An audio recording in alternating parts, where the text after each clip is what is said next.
과거에 대한 치유. 우리의 삶을 돌아보면 여전히 해결되지 않은 과거의 인생 위기들의 잔재를 볼 수 있을 것입니다. 그 사건들에 대한 생각과 감정이 자주 떠오르며 우리의 인식을 물들게 하고 그것들이 삶의 특정 영역에서 우리를 무능하게 만들었다는 것을 알게 될 것입니다. 이 시점에서 우리는 그 대가를 계속 지불할 가치가 있는지 스스로에게 물어보는 것이 현명합니다. 우리가 이제 이러한 잔재를 다룰 수 있는 몇 가지 메커니즘을 알게 되었으니 그것들을 드러낼 수 있습니다. 이 남겨진 잔재의 감정을 탐구하고 놓아줌으로써 치유가 일어날 수 있습니다. 이는 주요 사건이 지나간 후 강력해지는 또 다른 정서적 치유 기법으로 이어집니다. 바로 그 사건을 다른 맥락에서 보고 다른 관점에서 바라보며 다른 의미와 중요성을 지닌 새로운 패러다임 안에 담는 것입니다. 대부분의 사람들이 과거를 후회하며 미래를 두려워하는 데 삶을 보낸다고 합니다. 이로 인해 현재의 기쁨을 경험하지 못하게 됩니다. 많은 사람들은 이것이 인간의 운명이고 우리가 할 수 있는 최선은 참고 견디는 것이라 받아들입니다. 철학자들 중 일부는 이 부정적이고 비관적인 접근을 바탕으로 무의미주의, 즉 허무주의라는 체계를 발전시키기도 했습니다. 이런 철학자들 중 일부는 세월이 지나며 찬사를 받게 되었지만 이들은 명백히 고통스러운 감정을 처리하지 못해 끊임없는 지적 분석과 과도한 설명에 빠져버린 피해자에 불과합니다. 어떤 사람들은 억눌린 단순한 감정을 정당화하기 위해 평생을 들여 복잡한 지적 체계를 구축합니다. 과거를 다루는 가장 효과적인 도구 중 하나는 다른 맥락을 만들어내는 것입니다. 이는 과거의 어려움이나 트라우마에 대해 다른 태도를 취하고 그 안에 숨겨진 선물을 인정하는 것을 의미합니다. 이 기법의 가치는 빅터 프랭클에 의해 처음 정신의학에서 인식되었습니다. 그는 자신의 유명한 책인 죽음의 수용소에서에서 이 접근법을 설명하며 이를 의미요법이라고 불렀습니다. 그의 임상적 및 개인적 경험은 정서적 사건과 트라우마적 경험이 새로운 의미를 부여받을 경우 상당히 변화하고 치유될 수 있음을 보여주었습니다. 프랭클은 나치 수용소에서의 자신의 경험을 이야기하며 신체적 정신적 고통을 내적 승리를 이룰 기회로 보게 되었다고 설명했습니다. 모든 것을 빼앗길 수는 있지만 단 한 가지는 빼앗길 수 없습니다. 그것은 바로 인간의 마지막 자유, 어떤 상황에서도 자신의 태도를 선택하고 자신의 길을 선택하는 자유입니다. 라고 프랭클은 말합니다. 프랭클은 끔찍한 상황을 인간 정신에 깊은 의미를 부여하는 방향으로 재구성했습니다. 모든 삶의 경험은 그것이 아무리 비극적이라고 해도 숨겨진 교훈을 담고 있습니다. 우리가 그 안에 존재하는 숨겨진 선물을 발견하고 인정할 때 치유가 이루어집니다. 예를 들어 직장을 잃은 한 남자는 시간이 지나고 나서야 자신의 이전 직장이 자신을 정체시키고 있었으며 틀에 박힌 상태에 있었다는 것을 깨달았습니다. 사실 그 직장 때문에 그는 위궤양까지 얻었습니다. 직장을 잃기 전에는 그 일이 제공하는 즐거움만을 보았습니다. 그러나 상황 밖으로 벗어나자 그는 자신이 치르고 있던 육체적, 정신적, 정서적 대가를 보기 시작했습니다. 직장을 잃고 난 후 그는 새로운 능력과 재능을 발견하는데 마음을 열었고 실제로 더 유망한 새로운 경력을 시작하게 되었습니다. 그러므로 인생의 사건들은 성장하고 확장하며 경험하고 발전할 수 있는 기회입니다. 어떤 경우에는 되돌아보았을 때 그 사건 뒤에 실제로 무의식적인 목적이 있었음을 알게 되는 것 같습니다. 마치 우리의 무의식이 우리가 중요한 것을 배워야 한다는 사실을 알았고 비록 고통스러웠지만 그것이 경험으로 받아들여질 수 있는 유일한 방법이었듯이 말입니다. 이는 정신분석학자 칼 융의 심리학의 일부로 융은 평생의 연구 끝에 무의식 안에 전체성, 완전함, 그리고 자아의 실현을 향한 타고난 충동이 존재하며 무의식은 이를 이루기 위한 방법과 수단을 고안한다고 결론 지었습니다. 비록 그것들이 의식에 고통스러울지라도 말입니다. 융은 또한 무의식 안에 그림자라는 우리의 한 부분이 있다고 말했습니다. 그림자는 우리가 직면하고 싶지 않은 억압된 생각, 감정, 그리고 자아에 관한 개념입니다. 인생에 있어서 위기의 한 가지 이점은 그것이 종종 우리의 그림자와 친숙하게 만든다는 것입니다. 그것은 우리가 모든 인류와 공유하는 것을 깨닫게 해줍니다. 우리가 그들이 저지른 죄라고 생각했던 모든 것이 사실 우리 안에도 있다는 것을 깨닫는 것입니다. 따라서 그것이 의식적으로 인식되고 인정되며 포기되었을 때 더 이상 무의식적으로 우리를 지배하지 않습니다. 그림자가 인정되면 그것은 그 힘을 잃게 됩니다. 필요한 것은 우리가 특정한 금지된 충동, 생각, 감정을 가지고 있다는 사실을 단순히 인식하는 것뿐입니다. 이제 우리는 그것들에 대해 그래서 뭐? 라고 대처할 수 있습니다. 그렇다면 인생의 위기를 통과하는 것은 우리를 더 인간답고, 더 자비롭고, 더 자신과 타인을 이해하고 수용할 수 있게 만듭니다. 우리는 더 이상 다른 사람을 틀리게 만들거나 자신을 틀리게 만들 필요가 없습니다. 감정적 위기를 다루는 것은 더 큰 지혜로 이어지며 평생 동안 이점을 가져옵니다. 인생에 대한 두려움은 사실 감정에 대한 두려움입니다. 우리가 두려워하는 것은 사실들이 아니라 그에 대한 우리의 감정입니다. 우리가 감정에 대한 통제력을 가지면 인생에 대한 두려움은 줄어듭니다. 우리는 더 큰 자신감을 느끼고 감정적 결과가 무엇이든 다룰 수 있다고 느끼기 때문에 더 큰 위험을 감수할 준비가 됩니다. 두려움은 모든 억제나 금지의 기초이므로 두려움에 대한 통제는 이전에 피했던 삶의 경험의 길을 갈 수 있는 기회를 여는 것입니다. 따라서 직장을 잃는 위기를 성공적으로 처리한 사람은 다시는 같은 두려움을 경험하지 않을 것입니다. 그는 다음 직장에서 더 창의적이 되어 성공을 위해 필요한 위험을 감수할 준비가 되어 있을 것입니다. 그는 직장을 잃을 것이라는 그 괴로운 두려움이 과거에 자신의 성과를 심각하게 제한했고 자신을 두렵고 조심스럽게 만들었으며 상사의 요구에 굴복하고 순응하면서 자존감을 잃게 만들었다는 것을 알게 됩니다. 인생의 위기에서 얻는 이점 중 하나는 더 큰 자기인식입니다. 상황은 압도적이며 우리는 모든 회피적인 게임을 멈추고 자신의 삶의 상황을 진지하게 들여다보며 믿음, 목표, 가치, 삶의 방향을 재평가할 수밖에 없습니다. 이것은 죄책감을 재평가하고 놓아주는 기회입니다. 또한 태도의 완전한 전환을 위한 기회이기도 합니다. 인생의 위기를 겪으며 우리는 두 개의 반대되는 선택에 직면하게 됩니다. 우리는 그 사람을 미워할 것인가, 용서할 것인가? 우리는 이 경험에서 배우고 성장할 것인가, 아니면 그것을 원망하고 씁쓸해할 것인가? 이 선택을 할 때 고통스러운 경험의 잔여물을 붙잡고 있는 것에서 우리가 얻는 보상을 살펴보는 것이 좋습니다. 우리가 얻는 만족은 무엇인가요? 우리는 얼마나 적게 만족하려고 하나요? 분노, 증오, 자기 연민, 원망. 이 모든 것들은 싸구려 심리적 보상을 가지고 있습니다. 그 작은 내적 만족감을 말입니다. 그것이 없다고 가정하지 맙시다. 우리는 고통을 붙잡고 있을 때 이상하고 기묘한 즐거움을 느낍니다. 그것은 확실히 처벌을 통한 죄책감 해소에 대한 무의식적인 욕구를 만족시킵니다. 우리는 비참하고 형편없는 기분을 느끼게 됩니다. 그러면 이러한 질문이 생깁니다. 하지만 얼마나 더 오래? 예를 들어 23년 동안 형과 말을 하지 않은 한 남자가 있었습니다. 그들은 그 사건이 무엇이었는지 기억할 수 없었습니다. 그것은 오래전에 잊혀졌습니다. 하지만 그들은 말을 하지 않는 습관이 있었고 그래서 23년 동안 서로의 회사, 애정, 가족 문제에서의 함께하는 시간, 그리고 나누었던 경험과 사랑을 놓쳤습니다. 그 남자는 항복에 대한 메커니즘에 대해 알게 되었을 때 형에 대한 자신의 감정을 놓기 시작했습니다. 갑자기 그는 그동안 잃어버린 모든 것을 깨닫고 슬픔에 찬 눈물을 흘렸습니다. 형을 용서함으로써 그는 형에게 비슷한 반응을 일으켰고 두 사람은 재결합했습니다. 그때 형 중 한 명이 사건을 되돌아보았습니다. 그것은 테니스 신발 한 켤레를 두고 있었던 논쟁이었습니다. 테니스 신발 한 켤레 때문에 그들은 23년 동안 대가를 치렀습니다. 만약 그 남자가 놓아주는 기술을 배웠지 않았다면 그는 아마도 같은 원망을 품고 죽었을지도 모릅니다. 그래서 질문은 우리는 얼마나 더 고통을 겪고 싶을까요? 언제 그것을 포기할 준비가 될까요? 언제 충분한 걸까요? 우리 안에서 부정적인 감정을 붙잡고 싶어하는 부분은 우리의 작은 자아입니다. 그것은 비열하고 사소하고 이기적이고 경쟁적이고 저렴하고 교활하고 불신하고 복수심이 강하고 판단적이고 축소되고 약하고 죄책감을 느끼고 부끄럽고 허영심 많은 부분입니다. 그것은 에너지가 적고 고갈되고 경멸적이며 자존감을 낮추는 결과를 초래합니다. 그것은 우리의 자기 혐오, 끝없는 죄책감, 처벌을 찾고 질병과 질환을 초래하는 작은 부분입니다. 정말 그렇게 원하나요? 부정적인 감정을 놓아주는 것은 또 다른 매우 건강한 조치를 동반할 수 있으며 이는 여러분의 내면의 변화를 크게 도울 것입니다. 그 조치는 바로 긍정적인 감정에 대한 저항을 멈추는 것입니다. 긍정적인 감정 강화. 부정적인 감정을 놓아주는 것과 관련된 것은 긍정적인 감정에 대한 저항을 멈추는 것입니다. 우주에 있는 모든 것에는 그 반대가 있습니다. 따라서 마음속에서 모든 부정적인 감정은 크고 작은 것 사이에서 그에 상응하는 감정을 가지고 있으며 우리가 그 존재를 특정 순간에 인식하든 그렇지 않든 그것이 존재합니다. 좋고 매우 통찰력 있는 연습은 자리에 앉아 우리가 경험하고 있는 부정적인 감정과 정반대의 감정을 보고 그것에 대한 저항을 멈추는 것입니다.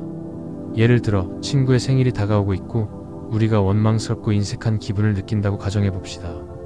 그래서 우리는 선물을 사러 가는 것이 도저히 쉽지 않고 그날이 가까워지고 있습니다. 정확히 반대되는 감정은 용서와 관대함입니다. 우리는 그저 용서의 감정을 우리 안에서 찾기 시작하고 그것에 대한 저항을 멈추면 됩니다. 우리가 용서하는 사람이 되는 것에 대한 저항을 계속해서 놓아주면 종종 놀라운 일이 벌어집니다. 우리는 우리 본성의 일부가 항상 용서하고자 했고 그것을 원했다는 사실을 깨닫기 시작할 것입니다. 하지만 우리는 그것을 감히 시도하지 않았습니다. 우리는 어리석어 보일까 봐 두려웠습니다. 우리는 원망을 품고 있음으로써 다른 사람을 처벌하고 있다고 생각했지만 사실 우리는 사랑을 억누르고 있었습니다. 처음에는 친구에 대해 이것을 의식적으로 느끼지 않을 수도 있지만 우리는 우리 성격 속에 이런 측면이 있음을 알게 될 것입니다. 우리가 사랑에 대한 저항에 대해 계속해서 항복할 때 우리는 우리 안에 나누고 주며 과거를 놓고 화해하는 것을 통해 자신을 표현하고자 하는 무언가가 있음을 느끼기 시작할 것입니다. 우리는 친절한 제스처를 하고 싶어하고 분리된 관계를 치유하고 상처를 치료하고 잘못을 바로잡고 감사의 마음을 표현하며 어리석게 보일 위험을 감수하고자 하는 욕망이 있습니다. 이 연습의 목적은 우리 안에서 존재하는 위대함으로만 설명할 수 있는 것을 찾는 것입니다. 위대함은 장애물을 극복할 용기입니다. 그것은 더 높은 차원의 사랑으로 나아가려는 의지입니다. 그것은 다른 사람들의 인간됨을 받아들이고 그들의 고통을 그들의 입장에서 공감하며 이해하는 것입니다. 다른 사람을 용서함으로써 자기 자신을 용서하게 되고 죄책감에서 벗어나게 됩니다. 우리가 진정으로 얻는 보상은 우리가 부정적인 감정을 놓고 사랑을 선택할 때 바로 우리가 그 혜택을 누린다는 것입니다. 우리는 진정한 보상으로부터 이득을 얻는 사람들입니다. 우리가 누구인지를 더 잘 인식하게 되면 점차적으로 어떤 고통에도 상처받지 않는 능력을 얻게 됩니다. 우리가 자기 자신의 인간됨을 그리고 다른 사람들의 인간됨을 자비롭게 받아들일 때 우리는 더 이상 굴욕에 시달리지 않게 됩니다. 진정한 겸손은 위대함의 일부분이기 때문입니다.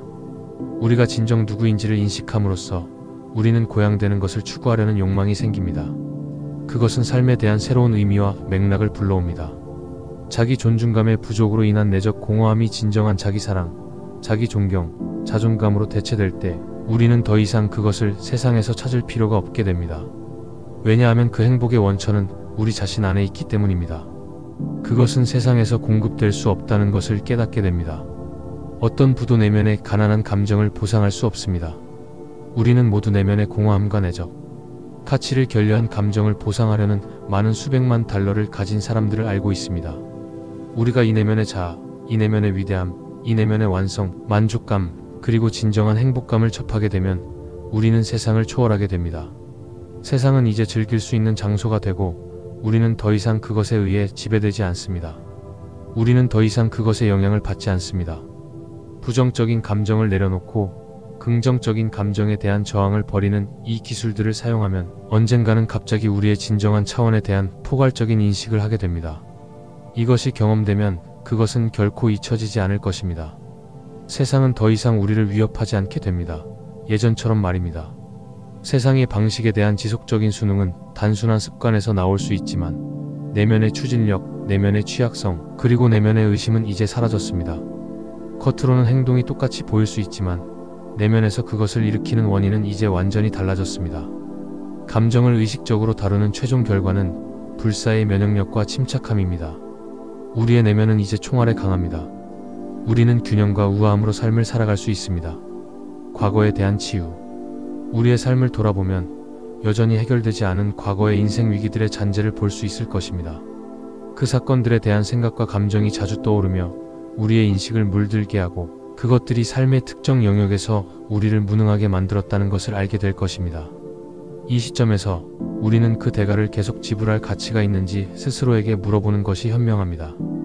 우리가 이제 이러한 잔재를 다룰 수 있는 몇 가지 메커니즘을 알게 되었으니 그것들을 드러낼 수 있습니다. 이 남겨진 잔재의 감정을 탐구하고 놓아줌으로써 치유가 일어날 수 있습니다. 이는 주요 사건이 지나간 후 강력해지는 또 다른 정서적 치유 기법으로 이어집니다. 바로 그 사건을 다른 맥락에서 보고 다른 관점에서 바라보며 다른 의미와 중요성을 지닌 새로운 패러다임 안에 담는 것입니다. 대부분의 사람들이 과거를 후회하며 미래를 두려워하는 데 삶을 보낸다고 합니다. 이로 인해 현재의 기쁨을 경험하지 못하게 됩니다. 많은 사람들은 이것이 인간의 운명이고 우리가 할 수 있는 최선은 참고 견디는 것이라 받아들입니다. 철학자들 중 일부는 이 부정적이고 비관적인 접근을 바탕으로 무의미주의, 즉 허무주의라는 체계를 발전시키기도 했습니다. 이런 철학자들 중 일부는 세월이 지나며 찬사를 받게 되었지만 이들은 명백히 고통스러운 감정을 처리하지 못해 끊임없는 지적 분석과 과도한 설명에 빠져버린 피해자에 불과합니다. 어떤 사람들은 억눌린 단순한 감정을 정당화하기 위해 평생을 들여 복잡한 지적 체계를 구축합니다. 과거를 다루는 가장 효과적인 도구 중 하나는 다른 맥락을 만들어내는 것입니다. 이는 과거의 어려움이나 트라우마에 대해 다른 태도를 취하고 그 안에 숨겨진 선물을 인정하는 것을 의미합니다. 이 기법의 가치는 빅터 프랭클에 의해 처음 정신의학에서 인식되었습니다. 그는 자신의 유명한 책인 죽음의 수용소에서에서 이 접근법을 설명하며 이를 의미요법이라고 불렀습니다. 그의 임상적 및 개인적 경험은 정서적 사건과 트라우마적 경험이 새로운 의미를 부여받을 경우 상당히 변화하고 치유될 수 있음을 보여주었습니다. 프랭클은 나치 수용소에서의 자신의 경험을 이야기하며 신체적 정신적 고통을 내적 승리를 이룰 기회로 보게 되었다고 설명했습니다. 모든 것을 빼앗길 수는 있지만 단 한 가지는 빼앗길 수 없습니다. 그것은 바로 인간의 마지막 자유, 어떤 상황에서도 자신의 태도를 선택하고 자신의 길을 선택하는 자유입니다. 라고 프랭클은 말합니다. 프랭클은 끔찍한 상황을 인간 정신에 깊은 의미를 부여하는 방향으로 재구성했습니다. 모든 삶의 경험은 그것이 아무리 비극적이라고 해도 숨겨진 교훈을 담고 있습니다. 우리가 그 안에 존재하는 숨겨진 선물을 발견하고 인정할 때 치유가 이루어집니다. 예를 들어 직장을 잃은 한 남자는 시간이 지나고 나서야 자신의 이전 직장이 자신을 정체시키고 있었으며 틀에 박힌 상태에 있었다는 것을 깨달았습니다. 사실 그 직장 때문에 그는 위궤양까지 얻었습니다. 직장을 잃기 전에는 그 일이 제공하는 즐거움만을 보았습니다. 그러나 상황 밖으로 벗어나자 그는 자신이 치르고 있던 육체적, 정신적, 정서적 대가를 보기 시작했습니다. 직장을 잃고 난 후 그는 새로운 능력과 재능을 발견하는데 마음을 열었고 실제로 더 유망한 새로운 경력을 시작하게 되었습니다. 그러므로 인생의 사건들은 성장하고 확장하며 경험하고 발전할 수 있는 기회입니다. 어떤 경우에는 되돌아보았을 때 그 사건 뒤에 실제로 무의식적인 목적이 있었음을 알게 되는 것 같습니다. 마치 우리의 무의식이 우리가 중요한 것을 배워야 한다는 사실을 알았고 비록 고통스러웠지만 그것이 경험으로 받아들여질 수 있는 유일한 방법이었듯이 말입니다. 이는 정신분석학자 칼 융의 심리학의 일부로 융은 평생의 연구 끝에 무의식 안에 전체성, 완전함, 그리고 자아의 실현을 향한 타고난 충동이 존재하며 무의식은 이를 이루기 위한 방법과 수단을 고안한다고 결론 지었습니다. 비록 그것들이 의식에 고통스러울지라도 말입니다. 융은 또한 무의식 안에 그림자라는 우리의 한 부분이 있다고 말했습니다. 그림자는 우리가 직면하고 싶지 않은 억압된 생각, 감정, 그리고 자아에 관한 개념입니다.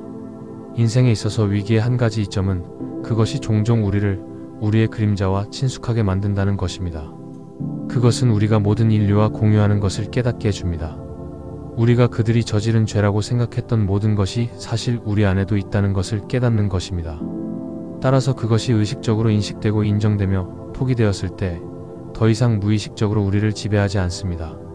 그림자가 인정되면 그것은 그 힘을 잃게 됩니다. 필요한 것은 우리가 특정한 금지된 충동, 생각, 감정을 가지고 있다는 사실을 단순히 인식하는 것뿐입니다. 이제 우리는 그것들에 대해 그래서 라고 대처할 수 있습니다. 그렇다면 인생의 위기를 통과하는 것은 우리를 더 인간답고, 더 자비롭고, 더 자신과 타인을 이해하고 수용할 수 있게 만듭니다. 우리는 더 이상 다른 사람을 틀리게 만들거나 자신을 틀리게 만들 필요가 없습니다. 감정적 위기를 다루는 것은 더 큰 지혜로 이어지며 평생 동안 이점을 가져옵니다. 인생에 대한 두려움은 사실 감정에 대한 두려움입니다. 우리가 두려워하는 것은 사실들이 아니라 그에 대한 우리의 감정입니다. 우리가 감정에 대한 통제력을 가지면 인생에 대한 두려움은 줄어듭니다. 우리는 더 큰 자신감을 느끼고 감정적 결과가 무엇이든 다룰 수 있다고 느끼기 때문에 더 큰 위험을 감수할 준비가 됩니다. 두려움은 모든 억제나 금지의 기초이므로 두려움에 대한 통제는 이전에 피했던 삶의 경험의 길을 갈 수 있는 기회를 여는 것입니다. 따라서 직장을 잃는 위기를 성공적으로 처리한 사람은 다시는 같은 두려움을 경험하지 않을 것입니다. 그는 다음 직장에서 더 창의적이 되어 성공을 위해 필요한 위험을 감수할 준비가 되어 있을 것입니다. 그는 직장을 잃을 것이라는 그 괴로운 두려움이 과거에 자신의 성과를 심각하게 제한했고 자신을 두렵고 조심스럽게 만들었으며 상사의 요구에 굴복하고 순응하면서 자존감을 잃게 만들었다는 것을 알게 됩니다. 인생의 위기에서 얻는 이점 중 하나는 더 큰 자기인식입니다. 상황은 압도적이며 우리는 모든 회피적인 게임을 멈추고 자신의 삶의 상황을 진지하게 들여다보며 믿음, 목표, 가치, 삶의 방향을 재평가할 수밖에 없습니다. 이것은 죄책감을 재평가하고 놓아주는 기회입니다. 또한 태도의 완전한 전환을 위한 기회이기도 합니다. 인생의 위기를 겪으며 우리는 두 개의 반대되는 선택에 직면하게 됩니다. 우리는 그 사람을 미워할 것인가, 용서할 것인가? 우리는 이 경험에서 배우고 성장할 것인가, 아니면 그것을 원망하고 씁쓸해할 것인가? 이 선택을 할 때 고통스러운 경험의 잔여물을 붙잡고 있는 것에서 우리가 얻는 보상을 살펴보는 것이 좋습니다. 우리가 얻는 만족은 무엇인가요? 우리는 얼마나 적게 만족하려고 하나요? 분노, 증오, 자기 연민, 원망. 이 모든 것들은 싸구려 심리적 보상을 가지고 있습니다. 그 작은 내적 만족감을 말입니다. 그것이 없다고 가정하지 맙시다. 우리는 고통을 붙잡고 있을 때 이상하고 기묘한 즐거움을 느낍니다. 그것은 확실히 처벌을 통한 죄책감 해소에 대한 무의식적인 욕구를 만족시킵니다. 우리는 비참하고 형편없는 기분을 느끼게 됩니다. 그러면 이러한 질문이 생깁니다. 하지만 얼마나 더 오래? 예를 들어 23년 동안 형과 말을 하지 않은 한 남자가 있었습니다. 그들은 그 사건이 무엇이었는지 기억할 수 없었습니다. 그것은 오래전에 잊혀졌습니다. 하지만 그들은 말을 하지 않는 습관이 있었고, 그래서 23년 동안 서로의 회사, 애정, 가족 문제에서의 함께하는 시간, 그리고 나누었던 경험과 사랑을 놓쳤습니다. 그 남자는 항복에 대한 메커니즘에 대해 알게 되었을 때 형에 대한 자신의 감정을 놓기 시작했습니다. 갑자기 그는 그동안 잃어버린 모든 것을 깨닫고 슬픔에 찬 눈물을 흘렸습니다. 형을 용서함으로써 그는 형에게 비슷한 반응을 일으켰고 두 사람은 재결합했습니다. 그때 형 중 한 명이 사건을 되돌아보았습니다. 그것은 테니스 신발 한 켤레를 두고 있었던 논쟁이었습니다. 테니스 신발 한 켤레 때문에 그들은 23년 동안 대가를 치렀습니다. 만약 그 남자가 놓아주는 기술을 배웠지 않았다면 그는 아마도 같은 원망을 품고 죽었을지도 모릅니다. 그래서 질문은, 우리는 얼마나 더 고통을 겪고 싶을까요? 언제 그것을 포기할 준비가 될까요? 언제 충분한 걸까요? 우리 안에서 부정적인 감정을 붙잡고 싶어하는 부분은 우리의 작은 자아입니다. 그것은 비열하고 사소하고 이기적이고 경쟁적이고 저렴하고 교활하고 불신하고 폭수심이 강하고 판단적이고 축소되고 약하고 죄책감을 느끼고 부끄럽고 허영심 많은 부분입니다. 그것은 에너지가 적고 고갈되고 경멸적이며 자존감을 낮추는 결과를 초래합니다.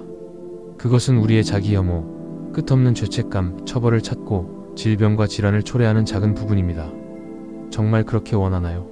부정적인 감정을 놓아주는 것은 또 다른 매우 건강한 조치를 동반할 수 있으며 이는 여러분의 내면의 변화를 크게 도울 것입니다. 그 조치는 바로 긍정적인 감정에 대한 저항을 멈추는 것입니다. 긍정적인 감정 강화. 부정적인 감정을 놓아주는 것과 관련된 것은 긍정적인 감정에 대한 저항을 멈추는 것입니다. 우주에 있는 모든 것에는 그 반대가 있습니다. 따라서 마음속에서 모든 부정적인 감정은 크고 작은 것 사이에서 그에 상응하는 감정을 가지고 있으며 우리가 그 존재를 특정 순간에 인식하든 그렇지 않든 그것이 존재합니다. 좋고 매우 통찰력 있는 연습은 자리에 앉아 우리가 경험하고 있는 부정적인 감정과 정반대의 감정을 보고 그것에 대한 저항을 멈추는 것입니다. 예를 들어 친구의 생일이 다가오고 있고 우리가 원망스럽고 인색한 기분을 느낀다고 가정해 봅시다. 그래서 우리는 선물을 사러 가는 것이 도저히 쉽지 않고 그날이 가까워지고 있습니다.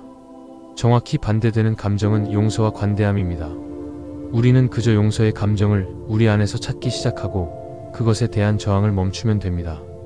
우리가 용서하는 사람이 되는 것에 대한 저항을 계속해서 놓아주면 종종 놀라운 일이 벌어집니다. 우리는 우리 본성의 일부가 항상 용서하고자 했고 그것을 원했다는 사실을 깨닫기 시작할 것입니다. 하지만 우리는 그것을 감히 시도하지 않았습니다. 우리는 어리석어 보일까 봐 두려웠습니다. 우리는 원망을 품고 있음으로써 다른 사람을 처벌하고 있다고 생각했지만 사실 우리는 사랑을 억누르고 있었습니다. 처음에는 친구에 대해 이것을 의식적으로 느끼지 않을 수도 있지만 우리는 우리 성격 속에 이런 측면이 있음을 알게 될 것입니다.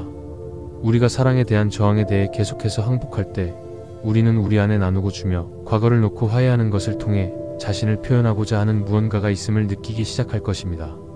우리는 친절한 제스처를 하고 싶어하고 분리된 관계를 치유하고 상처를 치료하고 잘못을 바로잡고 감사의 마음을 표현하며 어리석게 보일 위험을 감수하고자 하는 욕망이 있습니다.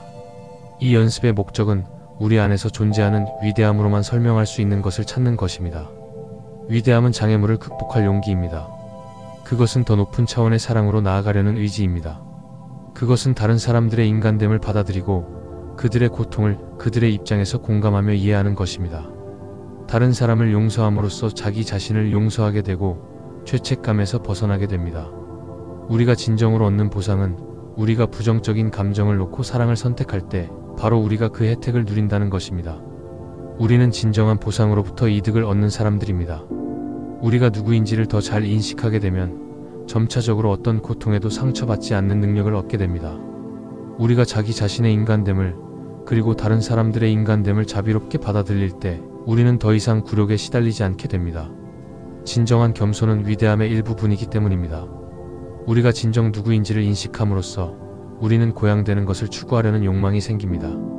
그것은 삶에 대한 새로운 의미와 맥락을 불러옵니다. 자기 존중감의 부족으로 인한 내적 공허함이 진정한 자기 사랑, 자기 존경, 자존감으로 대체될 때 우리는 더 이상 그것을 세상에서 찾을 필요가 없게 됩니다. 왜냐하면 그 행복의 원천은 우리 자신 안에 있기 때문입니다. 그것은 세상에서 공급될 수 없다는 것을 깨닫게 됩니다. 어떤 부도 내면의 가난한 감정을 보상할 수 없습니다. 우리는 모두 내면의 공허함과 내적 가치를 결여한 감정을 보상하려는 많은 수백만 달러를 가진 사람들을 알고 있습니다. 우리가 이 내면의 자아, 이 내면의 위대함, 이 내면의 완성, 만족감, 그리고 진정한 행복감을 접하게 되면 우리는 세상을 초월하게 됩니다. 세상은 이제 즐길 수 있는 장소가 되고 우리는 더 이상 그것에 의해 지배되지 않습니다. 우리는 더 이상 그것의 영향을 받지 않습니다. 부정적인 감정을 내려놓고 긍정적인 감정에 대한 저항을 버리는 이 기술들을 사용하면 언젠가는 갑자기 우리의 진정한 차원에 대한 포괄적인 인식을 하게 됩니다. 이것이 경험되면 그것은 결코 잊혀지지 않을 것입니다. 세상은 더 이상 우리를 위협하지 않게 됩니다. 예전처럼 말입니다.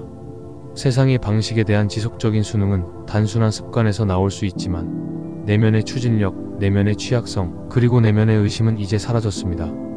겉으로는 행동이 똑같이 보일 수 있지만 내면에서 그것을 일으키는 원인은 이제 완전히 달라졌습니다. 감정을 의식적으로 다루는 최종 결과는 불사의 면역력과 침착함입니다. 우리의 내면은 이제 총알에 강합니다. 우리는 균형과 우아함으로 삶을 살아갈 수 있습니다. 과거에 대한 치유. 우리의 삶을 돌아보면 여전히 해결되지 않은 과거의 인생 위기들의 잔재를 볼 수 있을 것입니다. 그 사건들에 대한 생각과 감정이 자주 떠오르며 우리의 인식을 물들게 하고 그것들이 삶의 특정 영역에서 우리를 무능하게 만들었다는 것을 알게 될 것입니다. 이 시점에서 우리는 그 대가를 계속 지불할 가치가 있는지 스스로에게 물어보는 것이 현명합니다. 우리가 이제 이러한 잔재를 다룰 수 있는 몇 가지 메커니즘을 알게 되었으니 그것들을 드러낼 수 있습니다. 이 남겨진 잔재의 감정을 탐구하고 놓아줌으로써 치유가 일어날 수 있습니다. 이는 주요 사건이 지나간 후 강력해지는 또 다른 정서적 치유 기법으로 이어집니다. 바로 그 사건을 다른 맥락에서 보고 다른 관점에서 바라보며 다른 의미와 중요성을 지닌 새로운 패러다임 안에 담는 것입니다.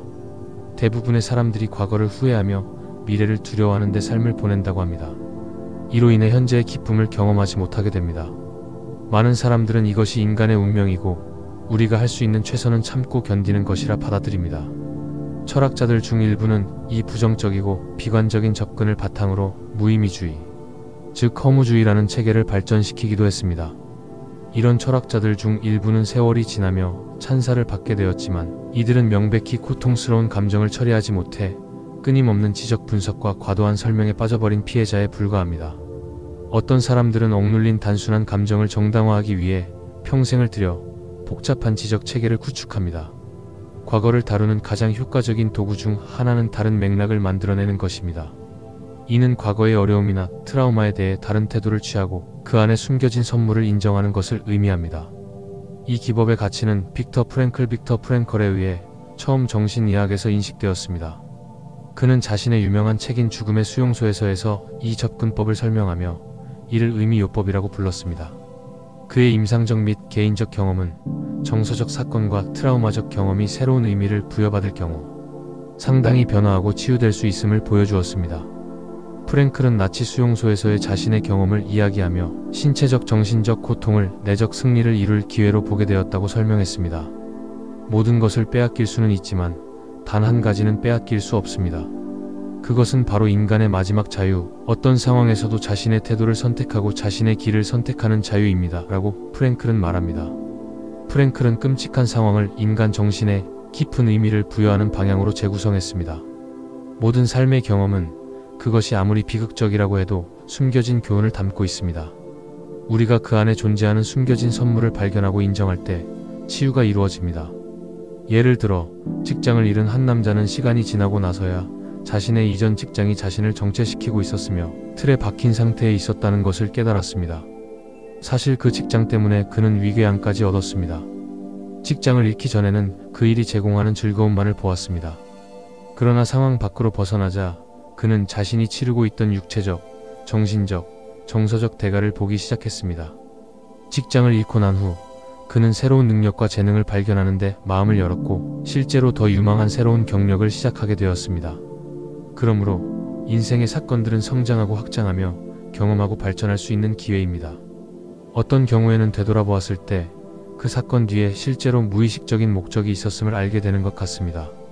마치 우리의 무의식이 우리가 중요한 것을 배워야 한다는 사실을 알았고 비록 고통스러웠지만 그것이 경험으로 받아들여질 수 있는 유일한 방법이었듯이 말입니다. 이는 정신분석학자 칼 융의 심리학의 일부로 융은 평생의 연구 끝에 무의식 안에 전체성, 완전함, 그리고 자아의 실현을 향한 타고난 충동이 존재하며 무의식은 이를 이루기 위한 방법과 수단을 고안한다고 결론 지었습니다. 비록 그것들이 의식에 고통스러울지라도 말입니다. 융은 또한 무의식 안에 그림자라는 우리의 한 부분이 있다고 말했습니다. 그림자는 우리가 직면하고 싶지 않은 억압된 생각, 감정, 그리고 자아에 관한 개념입니다. 인생에 있어서 위기의 한 가지 이점은 그것이 종종 우리의 그림자와 친숙하게 만든다는 것입니다. 그것은 우리가 모든 인류와 공유하는 것을 깨닫게 해줍니다. 우리가 그들이 저지른 죄라고 생각했던 모든 것이 사실 우리 안에도 있다는 것을 깨닫는 것입니다. 따라서 그것이 의식적으로 인식되고 인정되며 포기되었을 때 더 이상 무의식적으로 우리를 지배하지 않습니다. 그림자가 인정되면 그것은 그 힘을 잃게 됩니다. 필요한 것은 우리가 특정한 금지된 충동, 생각, 감정을 가지고 있다는 사실을 단순히 인식하는 것뿐입니다. 이제 우리는 그것들에 대해 그래서 뭐? 라고 대처할 수 있습니다.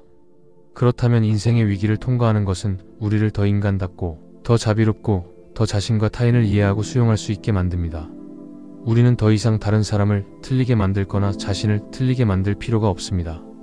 감정적 위기를 다루는 것은 더 큰 지혜로 이어지며 평생 동안 이점을 가져옵니다. 인생에 대한 두려움은 사실 감정에 대한 두려움입니다. 우리가 두려워하는 것은 사실들이 아니라 그에 대한 우리의 감정입니다. 우리가 감정에 대한 통제력을 가지면 인생에 대한 두려움은 줄어듭니다. 우리는 더 큰 자신감을 느끼고 감정적 결과가 무엇이든 다룰 수 있다고 느끼기 때문에 더 큰 위험을 감수할 준비가 됩니다. 두려움은 모든 억제나 금지의 기초이므로 두려움에 대한 통제는 이전에 피했던 삶의 경험의 길을 갈 수 있는 기회를 여는 것입니다. 따라서 직장을 잃는 위기를 성공적으로 처리한 사람은 다시는 같은 두려움을 경험하지 않을 것입니다. 그는 다음 직장에서 더 창의적이 되어 성공을 위해 필요한 위험을 감수할 준비가 되어 있을 것입니다. 그는 직장을 잃을 것이라는 그 괴로운 두려움이 과거에 자신의 성과를 심각하게 제한했고 자신을 두렵고 조심스럽게 만들었으며 상사의 요구에 굴복하고 순응하면서 자존감을 잃게 만들었다는 것을 알게 됩니다. 인생의 위기에서 얻는 이점 중 하나는 더 큰 자기인식입니다. 상황은 압도적이며 우리는 모든 회피적인 게임을 멈추고 자신의 삶의 상황을 진지하게 들여다보며 믿음, 목표, 가치, 삶의 방향을 재평가할 수밖에 없습니다. 이것은 죄책감을 재평가하고 놓아주는 기회입니다. 또한 태도의 완전한 전환을 위한 기회이기도 합니다. 인생의 위기를 겪으며 우리는 두 개의 반대되는 선택에 직면하게 됩니다. 우리는 그 사람을 미워할 것인가, 용서할 것인가? 우리는 이 경험에서 배우고 성장할 것인가, 아니면 그것을 원망하고 씁쓸해할 것인가? 이 선택을 할 때 고통스러운 경험의 잔여물을 붙잡고 있는 것에서 우리가 얻는 보상을 살펴보는 것이 좋습니다. 우리가 얻는 만족은 무엇인가요? 우리는 얼마나 적게 만족하려고 하나요? 분노, 증오, 자기 연민, 원망. 이 모든 것들은 싸구려 심리적 보상을 가지고 있습니다. 그 작은 내적 만족감을 말입니다. 그것이 없다고 가정하지 맙시다. 우리는 고통을 붙잡고 있을 때 이상하고 기묘한 즐거움을 느낍니다. 그것은 확실히 처벌을 통한 죄책감 해소에 대한 무의식적인 욕구를 만족시킵니다. 우리는 비참하고 형편없는 기분을 느끼게 됩니다. 그러면 이러한 질문이 생깁니다. 하지만 얼마나 더 오래?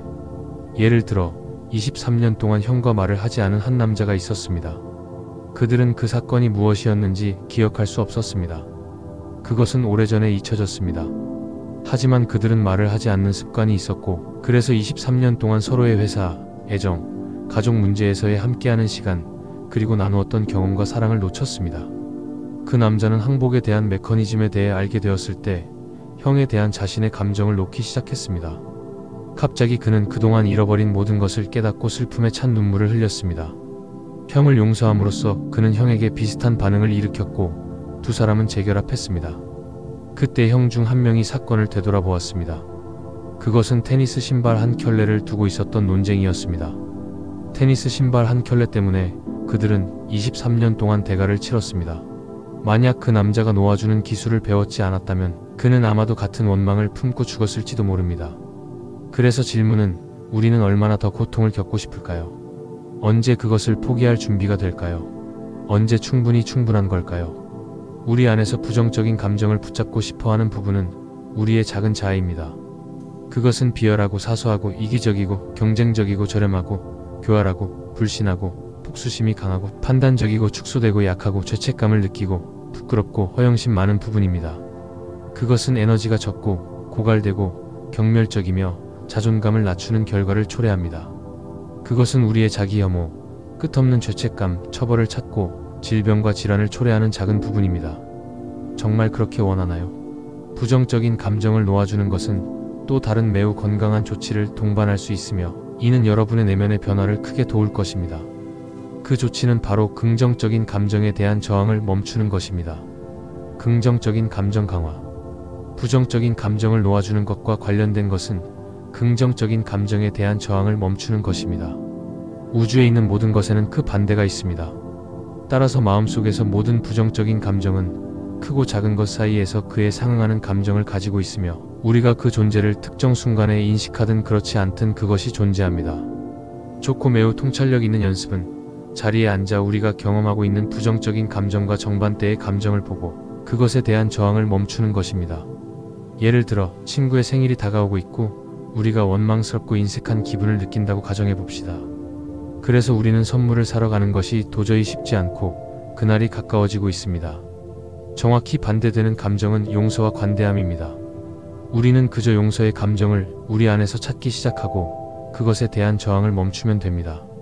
우리가 용서하는 사람이 되는 것에 대한 저항을 계속해서 놓아주면 종종 놀라운 일이 벌어집니다. 우리는 우리 본성의 일부가 항상 용서하고자 했고 그것을 원했다는 사실을 깨닫기 시작할 것입니다. 하지만 우리는 그것을 감히 시도하지 않았습니다. 우리는 어리석어 보일까 봐 두려웠습니다. 우리는 원망을 품고 있음으로써 다른 사람을 처벌하고 있다고 생각했지만 사실 우리는 사랑을 억누르고 있었습니다. 처음에는 친구에 대해 이것을 의식적으로 느끼지 않을 수도 있지만 우리는 우리 성격 속에 이런 측면이 있음을 알게 될 것입니다. 우리가 사랑에 대한 저항에 대해 계속해서 항복할 때 우리는 우리 안에 나누고 주며 과거를 놓고 화해하는 것을 통해 자신을 표현하고자 하는 무언가가 있음을 느끼기 시작할 것입니다. 우리는 친절한 제스처를 하고 싶어하고 분리된 관계를 치유하고 상처를 치료하고 잘못을 바로잡고 감사의 마음을 표현하며 어리석게 보일 위험을 감수하고자 하는 욕망이 있습니다. 이 연습의 목적은 우리 안에서 존재하는 위대함으로만 설명할 수 있는 것을 찾는 것입니다. 위대함은 장애물을 극복할 용기입니다. 그것은 더 높은 차원의 사랑으로 나아가려는 의지입니다. 그것은 다른 사람들의 인간됨을 받아들이고 그들의 고통을 그들의 입장에서 공감하며 이해하는 것입니다. 다른 사람을 용서함으로써 자기 자신을 용서하게 되고 죄책감에서 벗어나게 됩니다. 우리가 진정으로 얻는 보상은 우리가 부정적인 감정을 놓고 사랑을 선택할 때 바로 우리가 그 혜택을 누린다는 것입니다. 우리는 진정한 보상으로부터 이득을 얻는 사람들입니다. 우리가 누구인지를 더 잘 인식하게 되면 점차적으로 어떤 고통에도 상처받지 않는 능력을 얻게 됩니다. 우리가 자기 자신의 인간됨을 그리고 다른 사람들의 인간됨을 자비롭게 받아들일 때 우리는 더 이상 굴욕에 시달리지 않게 됩니다. 진정한 겸손은 위대함의 일부분이기 때문입니다. 우리가 진정 누구인지를 인식함으로써 우리는 고양되는 것을 추구하려는 욕망이 생깁니다. 그것은 삶에 대한 새로운 의미와 맥락을 불러옵니다. 자기 존중감의 부족으로 인한 내적 공허함이 진정한 자기 사랑, 자기 존경, 자존감으로 대체될 때 우리는 더 이상 그것을 세상에서 찾을 필요가 없게 됩니다. 왜냐하면 그 행복의 원천은 우리 자신 안에 있기 때문입니다. 그것은 세상에서 공급될 수 없다는 것을 깨닫게 됩니다. 어떤 부도 내면의 가난한 감정을 보상할 수 없습니다. 우리는 모두 내면의 공허함과 내적 가치를 결여한 감정을 보상하려는 많은 수백만 달러를 가진 사람들을 알고 있습니다. 우리가 이 내면의 자아, 이 내면의 위대함, 이 내면의 완성, 만족감, 그리고 진정한 행복감을 접하게 되면 우리는 세상을 초월하게 됩니다. 세상은 이제 즐길 수 있는 장소가 되고 우리는 더 이상 그것에 의해 지배되지 않습니다. 우리는 더 이상 그것의 영향을 받지 않습니다. 부정적인 감정을 내려놓고 긍정적인 감정에 대한 저항을 버리는 이 기술들을 사용하면 언젠가는 갑자기 우리의 진정한 차원에 대한 포괄적인 인식을 하게 됩니다. 이것이 경험되면 그것은 결코 잊혀지지 않을 것입니다. 세상은 더 이상 우리를 위협하지 않게 됩니다. 예전처럼 말입니다. 세상의 방식에 대한 지속적인 수능은 단순한 습관에서 나올 수 있지만 내면의 추진력, 내면의 취약성, 그리고 내면의 의심은 이제 사라졌습니다. 겉으로는 행동이 똑같이 보일 수 있지만 내면에서 그것을 일으키는 원인은 이제 완전히 달라졌습니다. 감정을 의식적으로 다루는 최종 결과는 불사의 면역력과 침착함입니다. 우리의 내면은 이제 총알에 강합니다. 우리는 균형과 우아함으로 삶을 살아갈 수 있습니다.